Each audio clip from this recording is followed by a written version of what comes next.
Welcome to JHart Modelworks. In the last video, we built up and detailed the engine and mounted it into the chassis.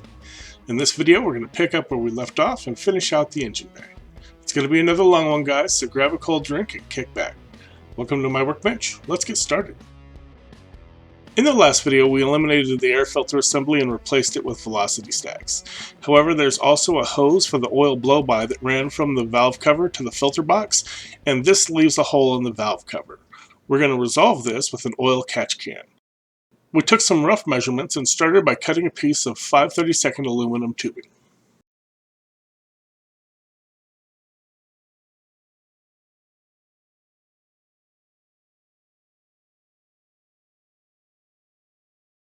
We use a flat metal file to smooth and flatten the edge, and a round file to remove any burrs, as we will need other pieces to fit inside.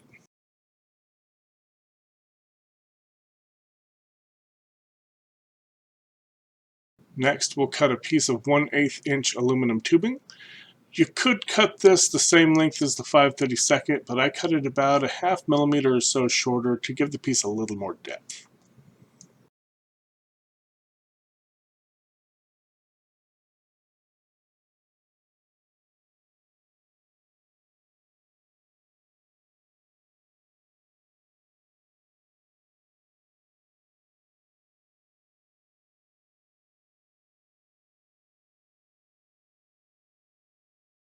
Now we clean up the burrs and we'll fit and measure a bit of 3/32 solid aluminum rod. We're going to cut this a little long as we want this to stick up past the other two pieces. I'm not sure the measurement as I eyeballed it with both the tubing pieces in place, but I think it was roughly about 1.5 to 2 mils longer.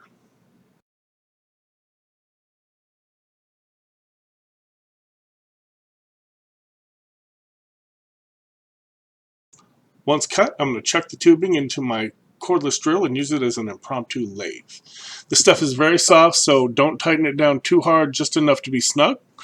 I'm then going to use a flat file to smooth and give the top a slight dome. I'm going to sand off any burrs with some worn 600 grit sponge, and then using a hobby knife, I'm going to cut a groove in the side just under the top for a bit of design.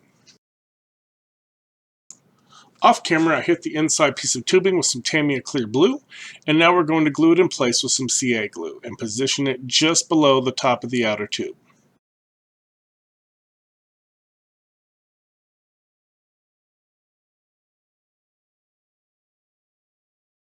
Then we'll glue in the rod in the center. We want to position this so it sits up just past the outer casing.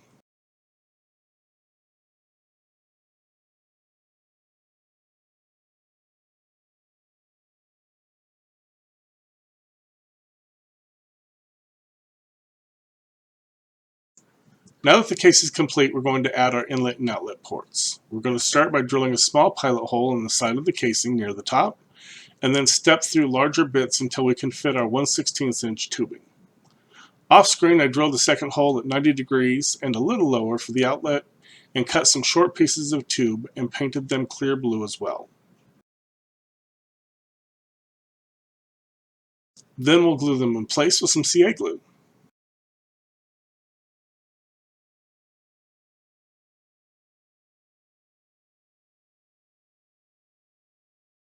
On the opposite side of the inlet, we drilled a small hole and glued in some hard piano wire for mounting it to the chassis.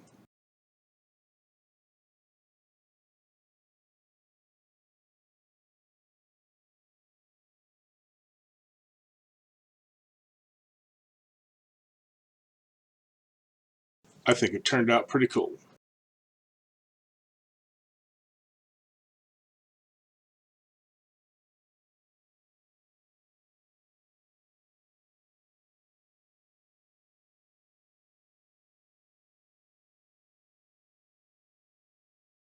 Using the metal pin, we're going to mount the catch can to the chassis and glue it in from the back so there's not a lot of visible glue.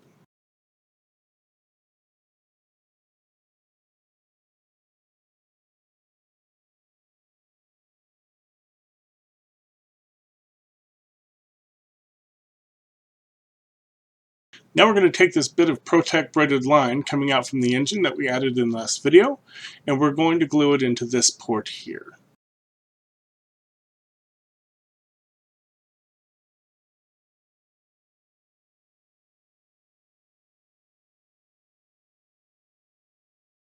Then we'll tap it with some CA setter to hold it down. Next, we're going to strip a little bit off of the braided line, and we'll dry fit this to the engine to get a rough idea of our first bend. We'll then dry fit again for our next bend.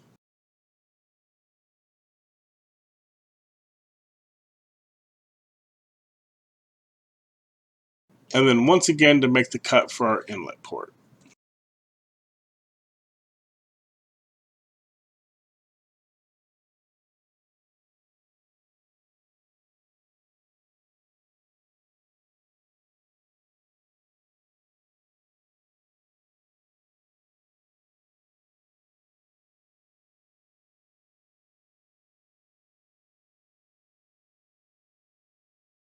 Once we have it cut, we're going to wiggle this in under the spark plug wires and glue the engine side into the small piece of rod that I have glued on top of the valve cover. I was out of frame when I made that.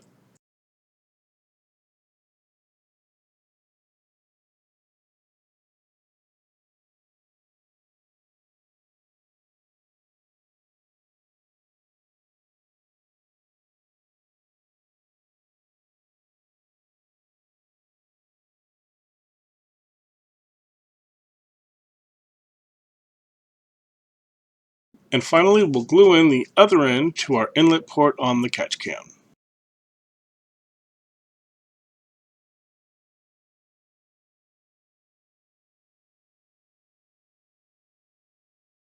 And now we have an oil catch can. If it looks familiar and you've ever watched Nandimo Seisaku's channel, yes, I took this mod directly from his masterful work. Mine isn't nearly as clean though. Moving on, we're going to glue in our washer fluid reservoir. This came out pretty cool. To get the fluid effect, I primed the part in white. I masked off and sprayed blue on the lower half. I then unmasked it and misted over the whole part with some Tamiya LP4 flat white. And then I dry brushed the corners with an acrylic white where the plastic would be extra thick.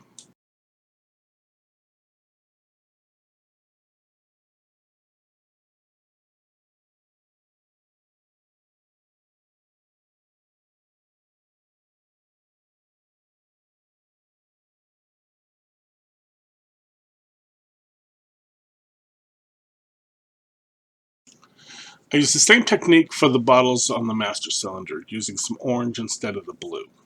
This tiny little part was a pain in the ass to mask each color. It probably would have been a lot easier to just brush paint.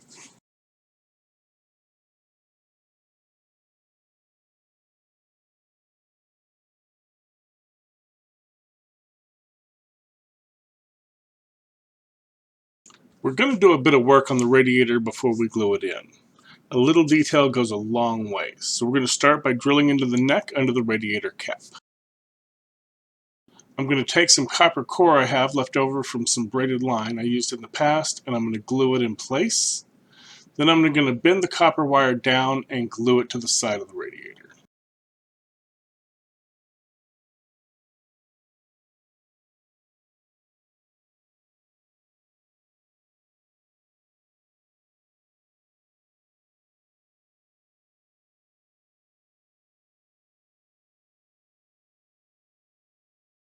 And now we have our radiator overflow tube. The radiator cap is just a blob of plastic. I picked up some cool oil caps from Small Great Details that are the perfect size for radiator caps.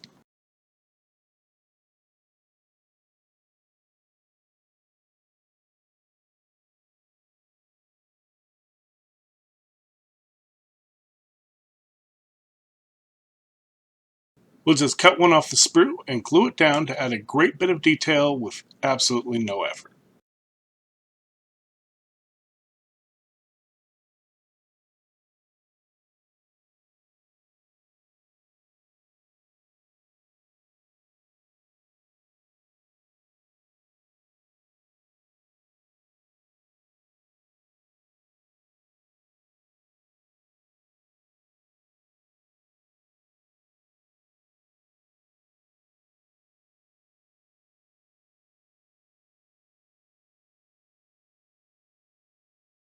And finally, we'll glue it in place.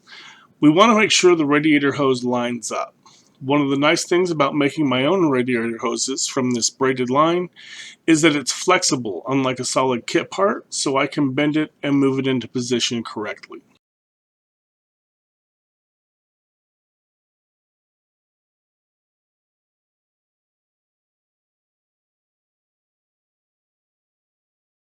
This battery tray is another cool mod that I'm taking from Nandimo Seisaku's build. We'll take measurements from the battery and then mark out on our soda can aluminum for cutting. I start by marking a section that is just a little less than the depth plus the height of the battery. I place a mark at 2 different places and use them as a guide for my metal ruler to cut on. This gives me a nice straight even line and a smaller piece to work with.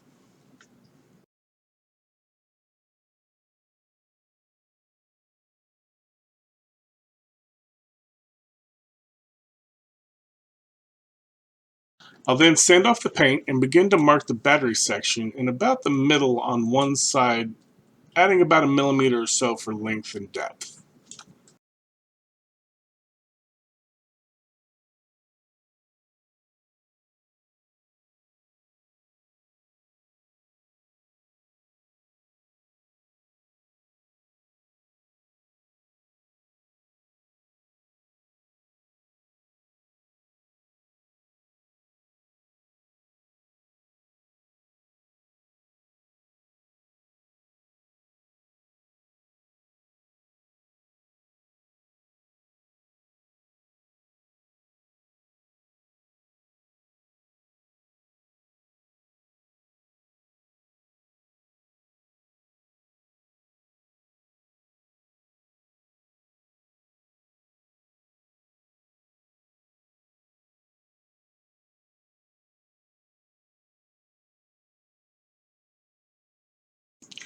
Now I'm cutting out the space on each side of where the battery will sit. I'm only cutting to the depth of the battery.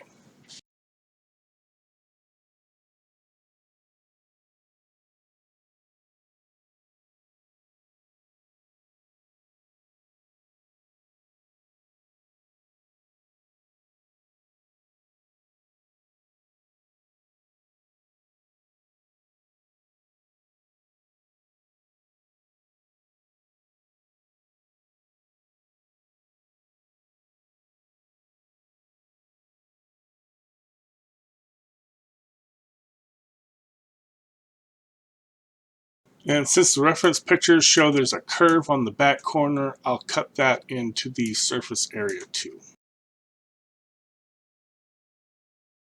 I finally get a chance to use my newly acquired fancy schmancy photo etch bending tool. I'm going to hold down the battery seat area and make a 90-degree bend on the outer wall portion.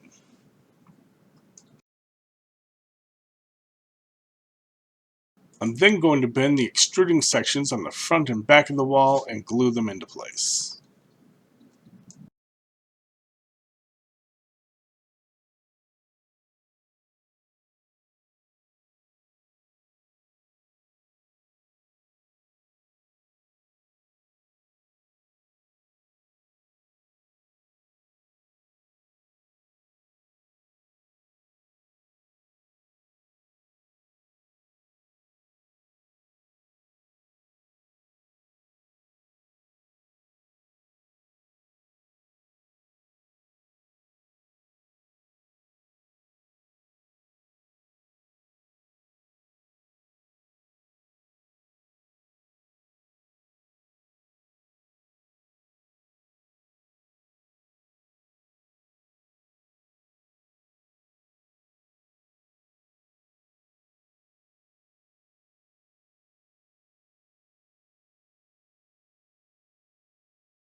A quick snip of the excess and it's all done. For a little extra realism, I'm using a small slice of black electrical tape to simulate a tie-down strap.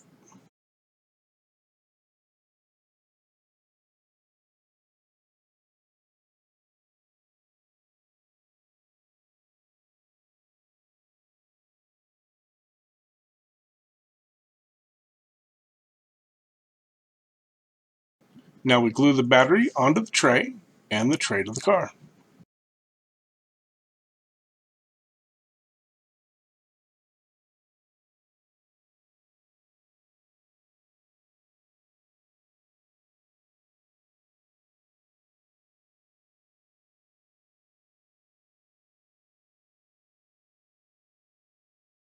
I added some cables and terminals, but once again it was all out of frame.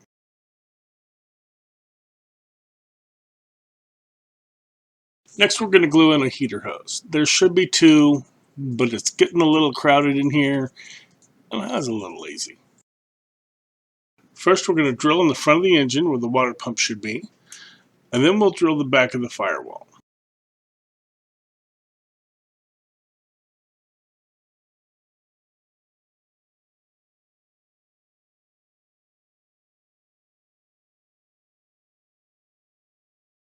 Now we can dry fit and bend the wire to shape.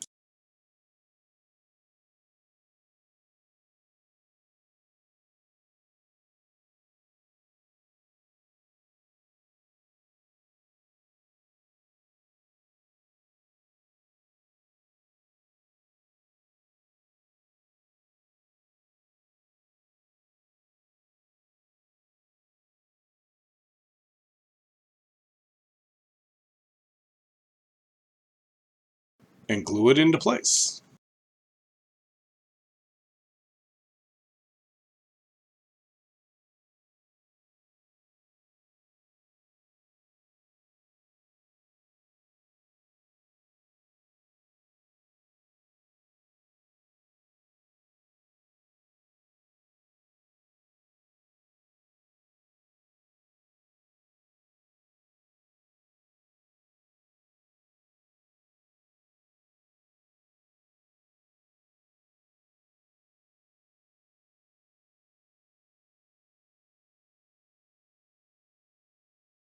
We're finally going to get rid of this annoyingly long wire by adding in one of these Detail Masters ignition coils.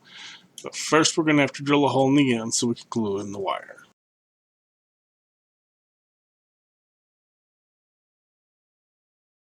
Unfortunately, this is made from hard metal and these drill bits just are not cut out for this.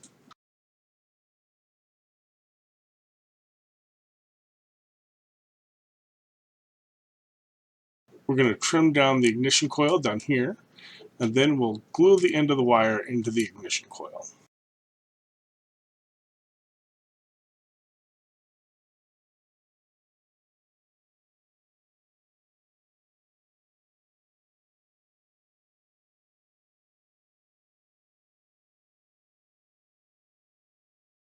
Next, we glue the ignition coil to the side of the engine bay.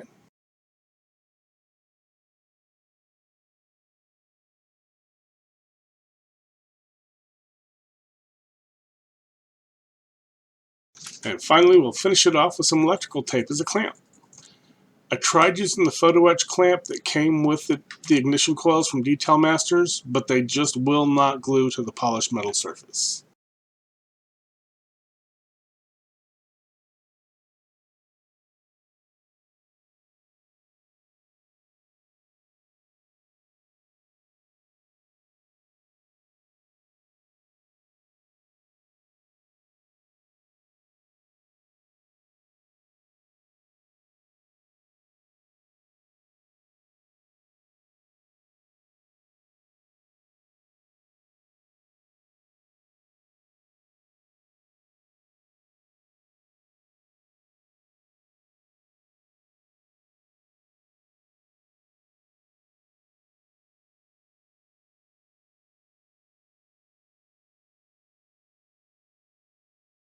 The final cherry on this sundae is the strut brace. I managed to get a hold of the photo etch fret that comes with the street custom version of this kit. This gave me the ends of the strut brace, which was supposed to be metallic blue, but I thought the gold would look much better with the green.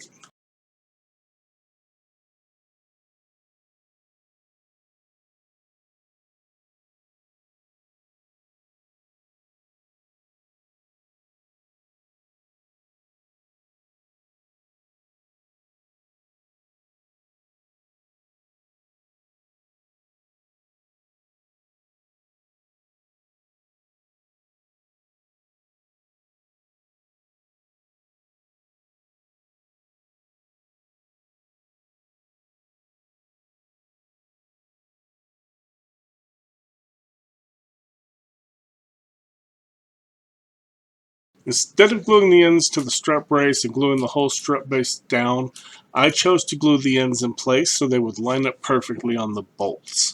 I will then glue the rest of the brace in place after that.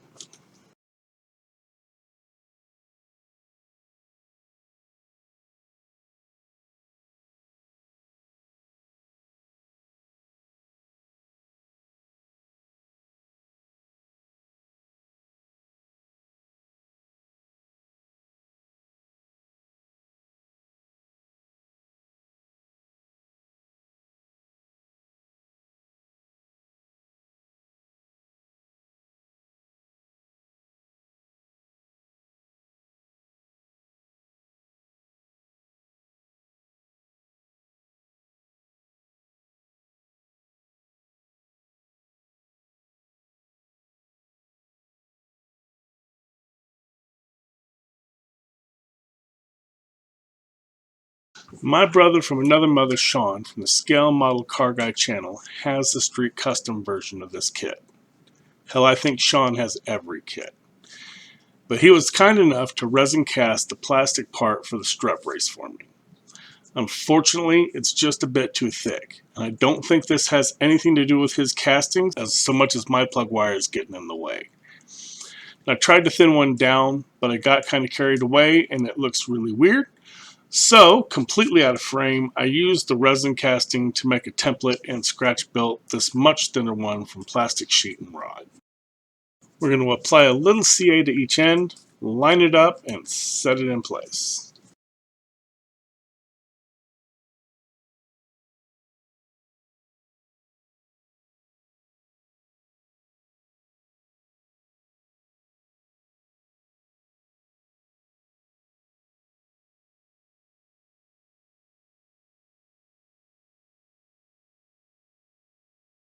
We're not quite done yet. One last touch for the strut brace. We're going to take some of this Molotow chrome, put a drop down here on this Tamiya tape, grab my 0.3mm mechanical pencil, and carefully tap in each of the strut brace bolts so they stand out against the gold.